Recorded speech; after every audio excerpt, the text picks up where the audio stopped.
Hi there, guys. Happy Monday. I'm sorry that I'm not in school today.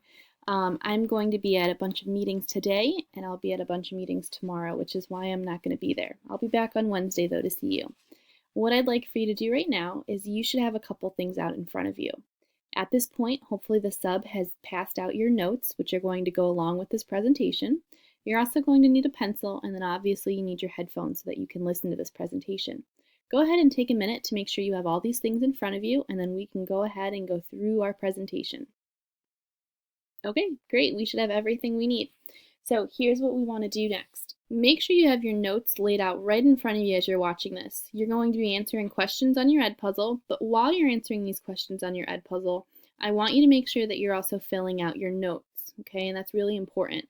So please make sure that you're pausing the video whenever you need to answer a question.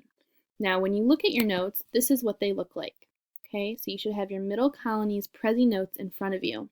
I've tried to make it a little bit easier by writing at the top what slide you can find each of the answers.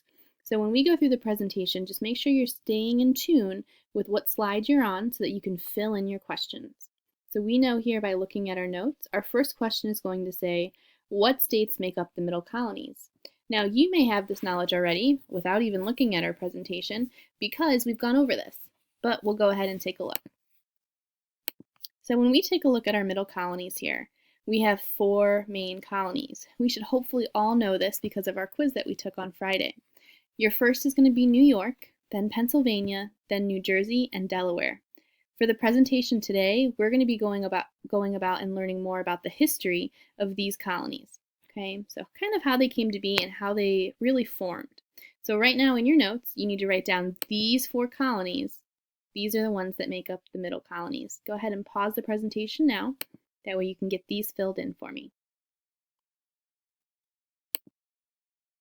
Okay, we should have our notes done for that one. We're now on slide 2. Now we're going to start here by learning a little bit about how England came to be in the Middle Colonies. It's going to start in 1647. During this time, a country, which is going to be our Dutch people here, they're controlling a settlement called the New Netherlands. Okay, the Dutch are going to be from the Netherlands. We've talked about them before. Now, this settlement's located below New England, yet it's going to be above our southern colonies. During this time, there was a gentleman named Peter Stuyvesant, and he's the governor of the New Netherlands, so he's Dutch. King Charles II is going to be the King of England, and obviously during this time, England is greedy. They're trying to gain as much land as possible. They've already taken over New England, and now they're really trying to settle those middle colonies, the middle areas there. Unfortunately, they can't because the Dutch are there. So here's the problem.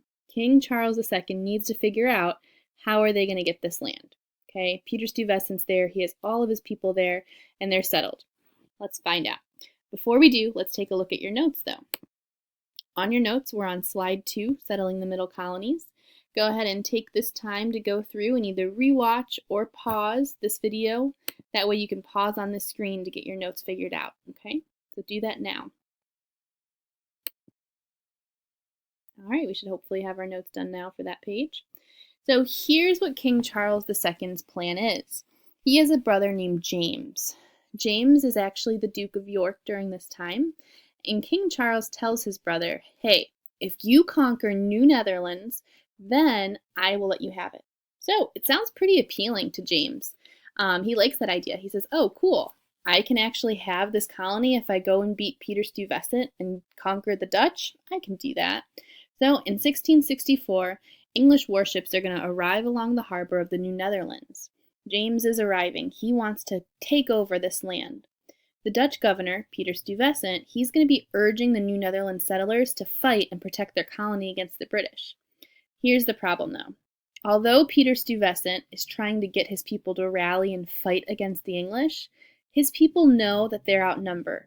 Because they're outnumbered, they refused. So basically, they surrendered as soon as they saw the English warships, which is good news for James because he didn't have to fight at all. He just showed up and was able to take the land from the Dutch. Now, this forced Stuyvesant to surrender very quickly, and that was really the end of the colony for the New Netherlands. So simple enough. That was England's plan, and they were successful. Take a look at slide number 3, England's plan, and go ahead and get that filled out for me. Okay, so you should be able to answer 6, 7, and 8. by taking a look at this slide. So pause the video now and go ahead and fill in your notes for me. Okay, so we have an idea how they're starting to claiming land here. James, remember King Charles II's brother, decides to split up the land of New Netherland into two different parts. He says, okay, I'm going to call one part New York and the other part New Jersey. When he splits up this land, he has two of his best friends, John Berkeley and George Carteret. Now, he is going to appoint control over New Jersey to these two friends of his. He says, hey guys, I'm going to take care of New York. You take care of New Jersey for me. Okay, and with that said, John Berkeley and George Carteret are going to be the two gentlemen taking care of the New Jersey colony. So take a look at your notes for me. We're on slide 4. And go ahead and fill in that information at this time. Pause the video so you can get the information down. All right, now, this is really important information here. There's going to be a group of people that we call the Quakers. Now, New Jersey's population is going to be made up of a lot of people of a lot of different religions. Now, the Quakers are going to be one of those religious groups. The Quakers believe that all people are equal, and they refuse to fight in wars or to swear loyalty to any kind of king. Now, this is really troublesome because if you're living in England, you have a king and you need to be loyal to your king. The Quakers, however, they refuse to swear any kind of loyalty. That means they refuse to really listen or abide by any kind of king, which is a problem. They also refuse to fight in wars. So that was kind of another thing. Because of this, many Quakers are going to want to leave England and come to the New World, especially to the New Jersey colony, okay? Because while they are in England, they get into a lot of trouble. They're often arrested or they're often punished because they really aren't doing what they need to do to be loyal to a king. Now, in the New World, in the Americas, there's not really a king around. Remember, the king's all the way in England. So this was very appealing to the Quakers. They decided, hey, we need to get out of England, we need to go to the New World, and we need to find a safer place to just practice their own religion and be safe, kind of like the Pilgrims when they came to Plymouth. So think of the two as very similar. So they're going to arrive and join the New Jersey colony, so that's what they're going to do. Now, like the Puritans and the Pilgrims, the Quakers hoped that they would find a really safe refuge or a safe place to live and practice their religion freely in this new world. That was their whole motivation for moving, was just being able to have that religious freedom, okay, just like we talked about. So take a look at your notes. You need to fill in a couple things here. So when it says, what did the Quakers believe? Don't worry about having to restate on these kind of questions for your notes, guys. I just really want you to make sure you have the right information down.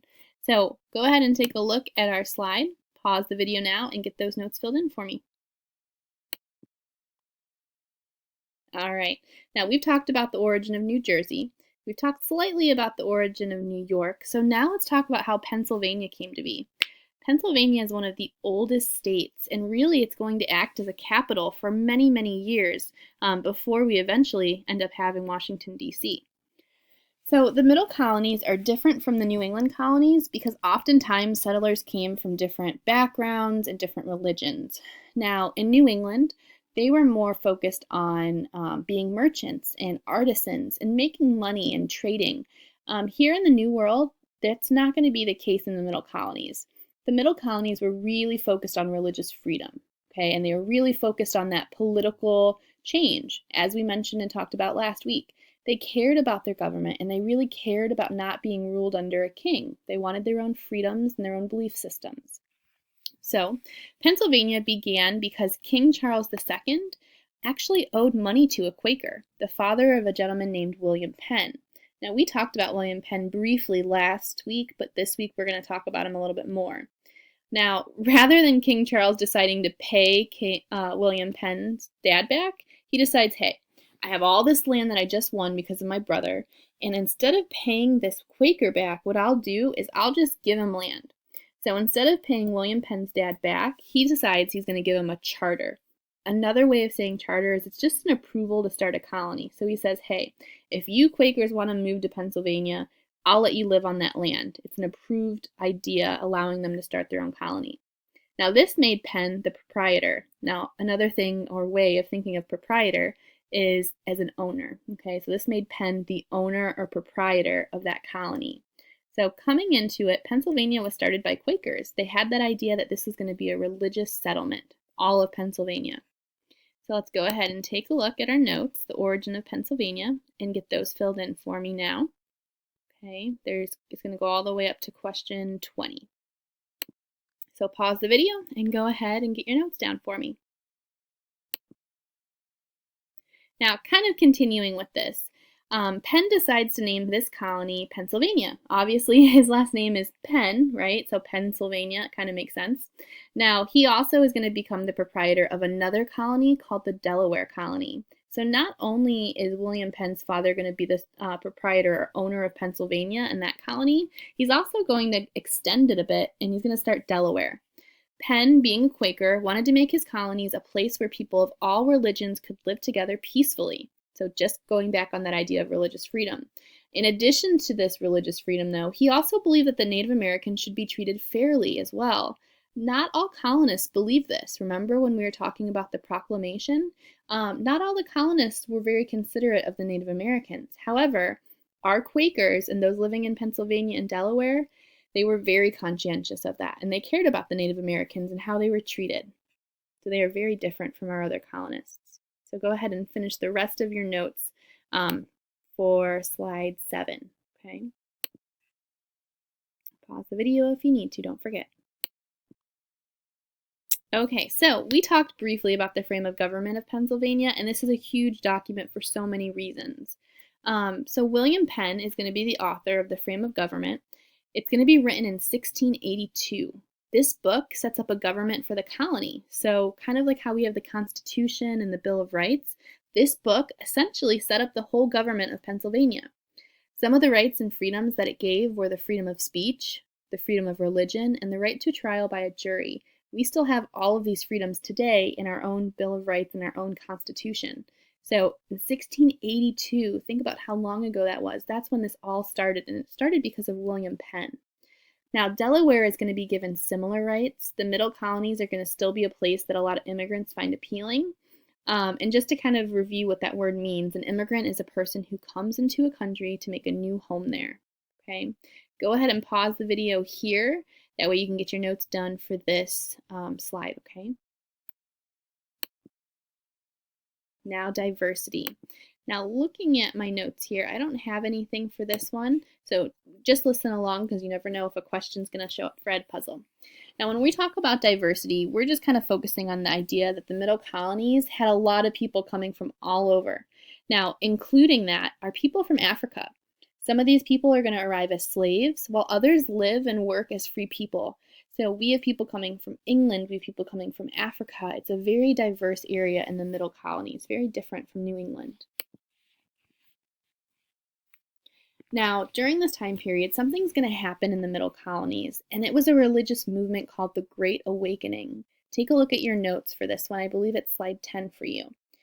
Now, in 1720, the middle colonies are going to go through a really large religious movement called the Great Awakening, since it awakened many people's interest in religion. This changed the way that many people practice religion in the middle colonies, and people now believe that they could have a direct relationship with God rather than through the church or the ministries. Everyone is welcome to religious gatherings during this time. Even poor people, women, children, and even enslaved people took part now. This made the number of church members in the colonies grow, along with religious toleration or acceptance of religious differences. So basically what this is, guys, is during this time period of the 1720s, people started to really reconnect with their religion. This was a big deal because people now believed that instead of having to go to church every Sunday, they believed that they had a direct connection with God on their own. So they said, hey, we can stay home and still pray. It's the same thing as going to church and praying. And not only that, it used to be where church was limited to just white men. Remember those white men who owned land, who could vote for everything? Church was limited to those people. Now, during this time, though, of the Great Awakening, everyone can go to church. That means poor people, women, children, slaves. It was free and open to everyone. So that was a huge, huge deal during this time period. It really made people believe in religion again, people that didn't always necessarily have faith. Okay, so we have just a couple minutes here. What I want you to do is fill your notes out. So pause the video now you need to go into Google Classroom and watch video 2 for Edpuzzle for me. So make sure you